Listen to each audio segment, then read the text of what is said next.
ராணி ராஜ்யங்கள். சாச்சம்மா தேவி வருகிறார். ராஜா ராணவ் கேசரி வரார்.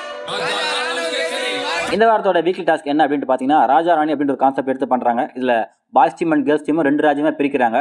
ஸோ இந்த வாரம் ஃபுல்லாகவே சின்ன சின்ன டாஸ்க் கொடுத்து அதில் எந்த டீம் அதிகம் வின் பண்ணுறாங்களோ அவங்க வந்து 2 ராஜ்யத்தையும் சேர்த்து ஆள்ற ஒரு அரியணையை பிடிப்பாங்க அப்படிங்கிறது தான் டாஸ்க்கு.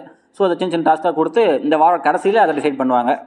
தங்களுக்குள் பல்வேறு கட்ட போட்டிகள், போராட்டங்கள், சூழ்ச்சிகள் மூலம் முடிவில் வென்று 2 தேசத்துக்கும் பட்டம் சூடி ஆளப்போவது ராஜாவா ராணியா? கேர்ள்ஸ் அண்ட் பாய்ஸ் டீம்ல இருந்து 2 டம்மி பீஸை செலக்ட் பண்ணி ராஜா அண்ட் ராணியா உட்கார வச்சிருக்காங்க. அது யாரும் சொல்லவே தேவையில்ல, சாச்சனா அண்ட் ராணவ் தான்.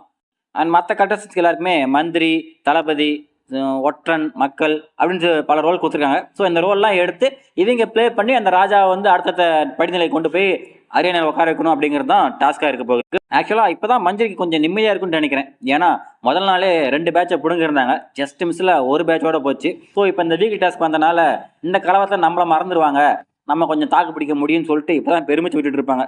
அரியணைக்கான சின்ன சின்ன டாஸ்க்கில் இது வரைக்கும் 2 டாஸ்க் முடிஞ்சிருக்கு. ஆனால் அந்த 2 டாஸ்க்குமே பாய்ஸ் தான் வின் பண்ணியிருக்காங்க. ஸோ அவங்களுக்கு அந்த அரியணைக்கான 2 படிநிலையில் முன்னேறி நிற்கிறாங்க. இந்த வீக்கோட ஸ்டார்டிங்லேயே பிக் பாஸ் வந்து கண்டஸ்டன்ஸ்க்கு செம்ம டோஸ் விட்டுருந்தார் இல்லையா? இத்தனை நாள் ஆகி இன்னும் நீங்கள் வந்து ரொம்ப சேஃப்டி கேமே ப்ளே பண்ணிட்டு இருக்கீங்க, இன்னும் ஓப்பனாக பார்க்க மாட்டீங்க. ஸோ கேம் சுவாரஸ்யமாகவே இல்லை, கேமை சுவாரஸ்யமாக கொண்டு போது என்ன பண்ணுமோ அதை பண்ணுங்க அப்படின்னு சொல்லிட்டு டோஸ் விட்டுருந்தாரு. ஸோ இதுக்கு மேலேயாச்சும் இந்த வீக்காச்சும் அதை புரிஞ்சுக்கிட்டு இந்த டாஸ்க்கை ஒழுங்காக விளையாடுறாங்களா, இல்லை ஹோட்டல் டாஸ்க், ஸ்கூல் டாஸ்க் மாதிரியே பர்சனலாக உள்ள கொண்டு வந்து கலந்து விட்டு கேமை சொதப்புறாங்களா அப்படின்னு வெயிட் பண்ணி பார்க்கலாம். இந்த தேசத்திற்கு வாழ்த்துகள். அரியணையின் 2வது படியும் உங்கள் வசம். ஸோ இனி இந்த கேமை எப்படி கொண்டு போகிறாங்கன்ட்டு மிஸ் பண்ணாமல் தெரிஞ்சுக்கணுமா? அப்போ நம்ம சேனலை சப்ஸ்கிரைப் பண்ணி வச்சுக்காங்க. இதை பற்றி நான் ஃபுல் டீட்டெயிலும் உங்களுக்கு டான் அப்பப்போ வீடியோ வந்து சேரும்.